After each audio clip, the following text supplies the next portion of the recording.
بسم اللہ الرحمن الرحیم، السلام علیکم جی بھائی. آج جو ٹاپک پہ ہم بات کریں گے، ٹاپک یہ ہے کہ مسئلہ ہے یا نہیں ہے.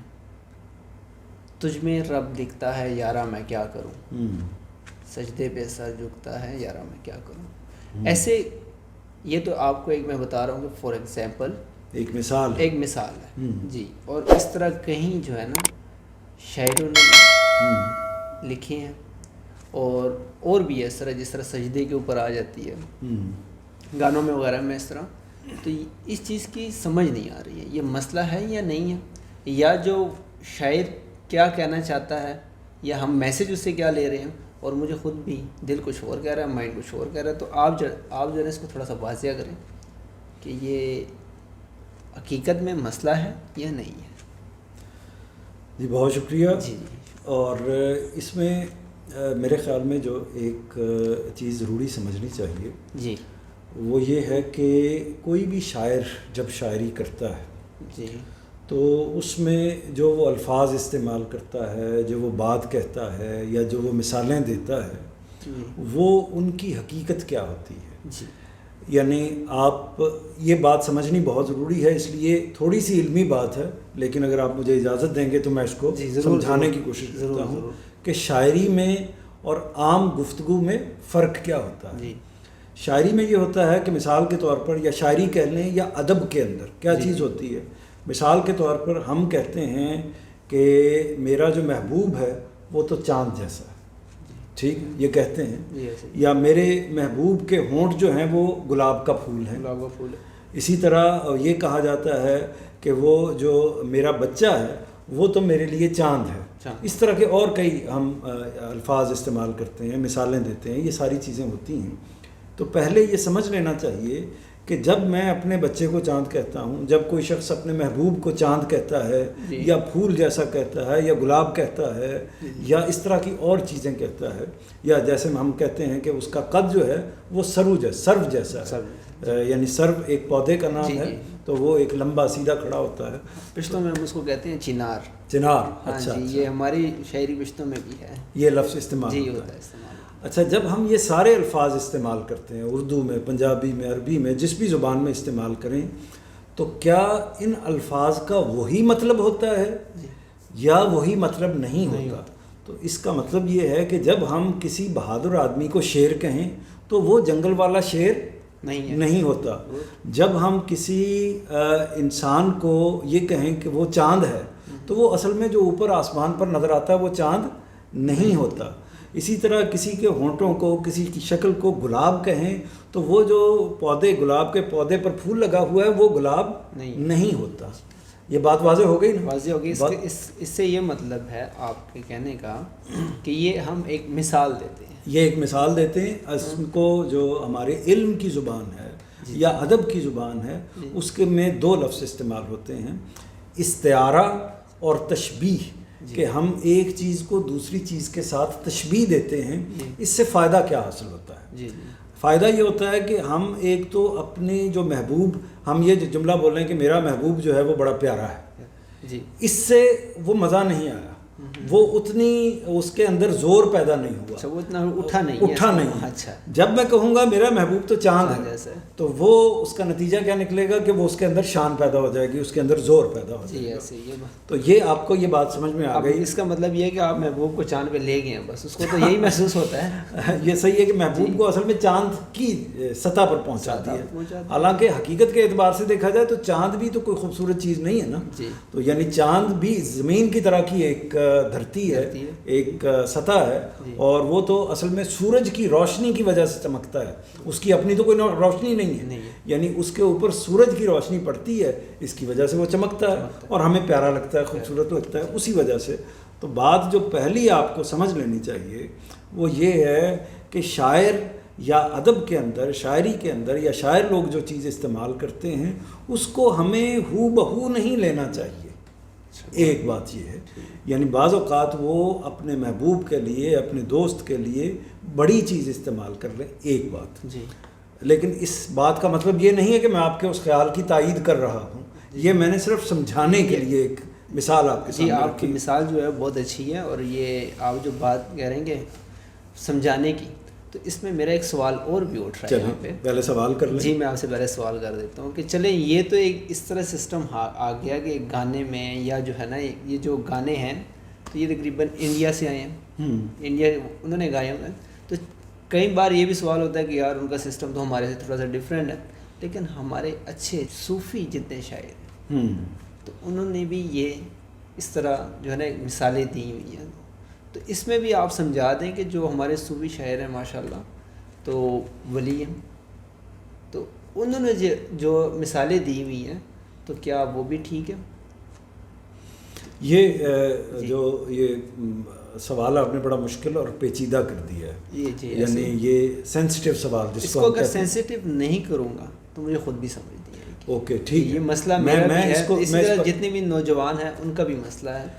اس کو سمجھانے کی کوشش کرتے ہیں, لیکن میرا خیال یہ ہے کہ ابھی آپ نے اسٹیپ فارورڈ لیا ہے, یعنی ایک اسٹیپ آگے چلے گئے ہیں. تو میرا خیال یہ ہے کہ اس کو ابھی مجھے تھوڑی سی پچھلی بات کی وضاحت کر لینے دیں. اس نقطے کو یاد رکھیے گا اور انشاءاللہ میں اس کو بعد میں آپ کے سامنے بیان کرتا ہوں. لیکن یہ اچھا کیا کہ آپ نے اس کو مینشن کر دیا ہے اور یہ سوال لازماً پیدا ہوتا ہے. اچھا, میں یہ گزارش کر رہا تھا کہ شاعری میں اور ہماری عام گفتگو میں فرق ہوتا ہے.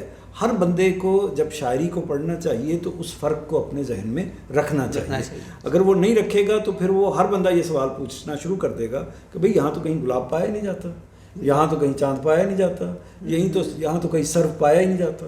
تو وہ اس طریقے سے جب ہم دیکھنا شروع کر دیں گے تو پھر ہم غلط کام کریں گے, ہم اس بات کو نہیں سمجھ سکتے. جی ٹھیک ہے, ایک بات یہ ہو گئی. دوسری بات جو اس کے اندر یہ ہے کہ جو کچھ بھی چیز ہے وہ چیز ہمارے اپنے نظریات ہیں, ایک دوسرے انسان کے اپنے نظریات ہو سکتے ہیں. تو وہ میکسیمم کسی محبت کا اظہار کرنے کے لیے اس کو اس طریقے سے بیان کر سکتا ہے, یعنی کرتا ہے.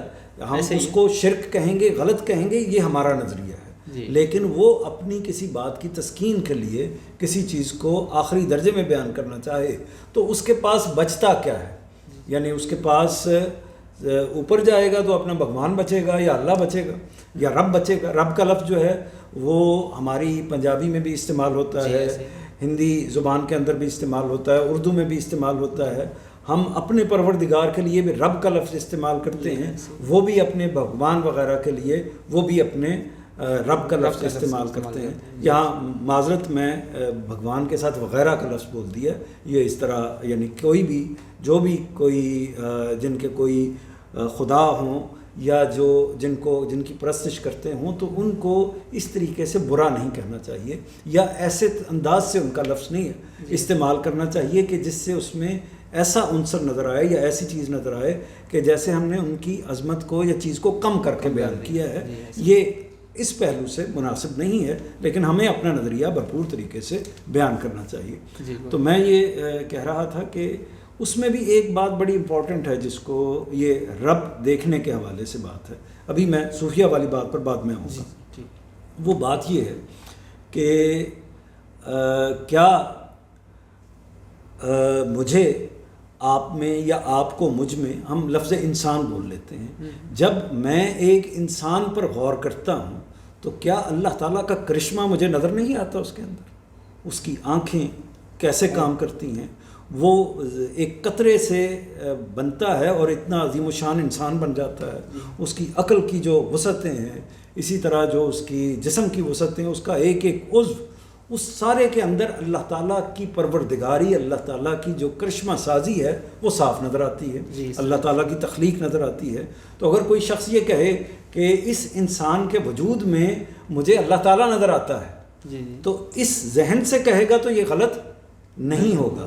اچھا, اسی طرح کوئی شخص یہ کہے اس پوری کائنات کو دیکھے, قرآن مجید میں بھی اس کی مثالیں موجود ہیں. پوری کائنات کو جب ہم دیکھیں تو کائنات جس طریقے سے بنی ہوئی ہے, جس طریقے سے وہ ورک کر رہی ہے, ایک سورج لاکھوں کروڑوں میل کے فاصلے پر ہے, اس کی وجہ سے ہم زندگی, وہ ایک خاص وقت پہ نکلتا ہے, ایک خاص وقت پہ ڈوبتا ہے, جس سے دن بنتی ہے, رات بنتی ہے, پھر وہ پودوں کی نشو و نما ہوتی ہے, درختوں پر شگوفے پھوٹتے ہیں, پھر اس سے پھل نکلتے ہیں, زمین سے اناج نکلتا ہے, زمین سے پانی نکلتا ہے, ہزار ہا چیزیں ہیں جو پھر کائنات کی عظیم وسعت ہے جس میں پتہ نہیں کتنی وسعتیں ہیں, کتنے آسمان ہیں, کتنی زمینیں ہیں. یہ ساری کی ساری چیزیں کیا بتاتی ہیں؟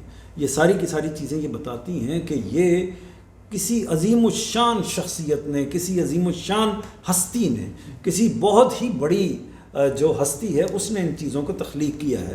تو جب ہم ان ساری چیزوں کو دیکھیں تو دیکھنے کے بعد ہم کیا کہیں گے؟ ہم یہ کہیں گے کہ اس کائنات کا ذرہ ذرہ اللہ کے وجود کی شہادت دے رہا ہے. اس کائنات کی ایک ایک چیز اللہ تعالیٰ کے وجود کی شہادت دے رہی ہے، گواہی دے رہی ہے. تو اگر کوئی شخص اس کو اس طریقے سے بیان کر دے کہ میں جب کائنات کو دیکھتا ہوں، میں پوری دنیا کو دیکھتا ہوں، میں انسانوں کو دیکھتا ہوں، تو ان سب میں مجھے اللہ نظر آتا ہے. تو اگر وہ اس ذہن کو سامنے رکھتے ہوئے یہ بات بیان کرے گا تو یہ غلط نہیں ہوگا. تو اس میں جو اب تک جتنی بات میں نے کی ہے اس کو آپ سمجھ لیجئے کہ اس میں اصل فیصلہ کس نے کرنا ہے؟ آپ کی نیت نے، آپ کے خیال نے. خیال نے فیصلہ کرنا ہے کہ جب آپ لفظ بول رہے ہیں اس لفظ کے پیچھے آپ کا مطلب کیا ہے. مطلب اگر آپ تو یہ کہہ رہے ہیں کہ یہ انسان کی جو کرشمہ سازی ہے اس میں اللہ تعالیٰ کا کرشمہ نظر آتا ہے، اس کے اندر اللہ تعالیٰ کی قدرت نظر آتی ہے، اس کے اندر اللہ تعالیٰ کی جو عظیم ربوبیت ہے یعنی پروردگاری ہے، وہ انسانوں کو پالتا ہے، وہ دنیا کو پالتا ہے، یہ نظر آتا ہے ہمیں. تو یہ نظر آتا ہے، وہ اللہ تعالیٰ براہ راست تو ہمیں نظر نہیں آتا، انہی چیزوں سے اللہ تعالیٰ نظر آتے ہیں. تو جب وہ نظر آتا ہے تو ہم محسوس کرتے ہیں، ہم یہ کہہ دیتے ہیں کہ یہ ساری چیزیں ہمیں اللہ تعالیٰ کا مشاہدہ کراتی ہیں یا اللہ تعالیٰ کو ہمارے سامنے ایک طریقے سے دیکھنے کی جگہ پر پیدا کر دیتی ہیں. تو یہ ایک پہلو ہے.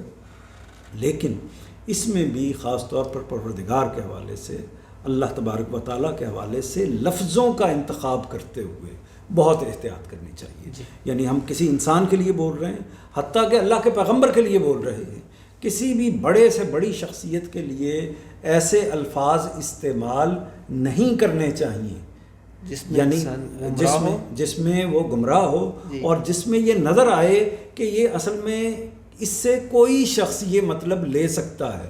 جیسے مثال کے طور پر ہم نے لے لیا، کوئی شخص یہ مطلب لے سکتا ہے کہ اس بندے کا معنی یہ ہوگا کہ یہ اس کو سے اللہ تعالیٰ مراد لے رہا ہے. یعنی کوئی بندہ یعنی جو شاعری کو اس طریقے سے نہیں سمجھتا، تو اگر شاعر سے ہم پوچھیں، شاعر کہے گا کہ میرا تو یہ مطلب ہی نہیں تھا، میرا تو مطلب یہ تھا کہ اللہ کا کرشمہ اس کے اندر نظر آتا ہے، اللہ تعالیٰ کی جو ہستی ہے، اللہ تعالیٰ کی جو عظمت ہے، اللہ تعالیٰ کی قدرت ہے، وہ اس کی خوبصورتی میں، اس کے جمال میں، اس کے حسن میں، وہ اللہ نے بنایا ہوا ہے، وہ نظر آتی ہے.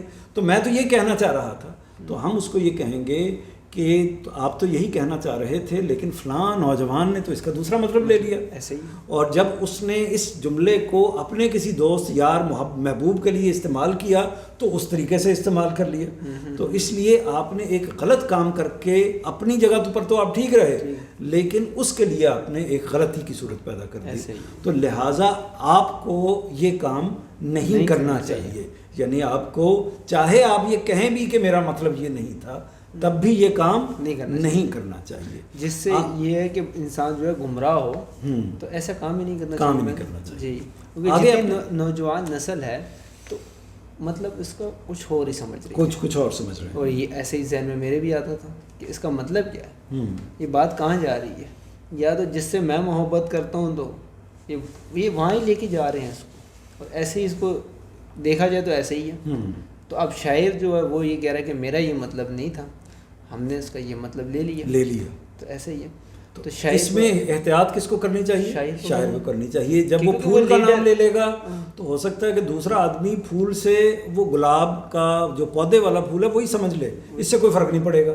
کہ ہم زیادہ کہہ دیں گے کہ بھائی آپ نے غلط سمجھا ہے، یا کوئی چاند وہ سمجھ لے جو آسمان والا چاند ہے، تو اس میں بھی کوئی فرق نہیں پڑے گا. لیکن اگر کسی نے اللہ سمجھ لیا، اس جملے کے اندر اللہ سمجھ لیا، تو اس کا تو سارا ایمان، ساری چیز ختم ہو گئی. اور پھر نہ صرف اصل ختم ہو گئی بلکہ اس کے ساتھ چاہے وہ مسلمان ہے نہیں ہے، تب بھی اصل میں ایک ایسی بات کر دی گئی جو خلاف حقیقت ہے، جو اپنی اصل کے خلاف ہے، جو اتنی غلط ہے کہ اس کو بیان نہیں کرنا چاہیے.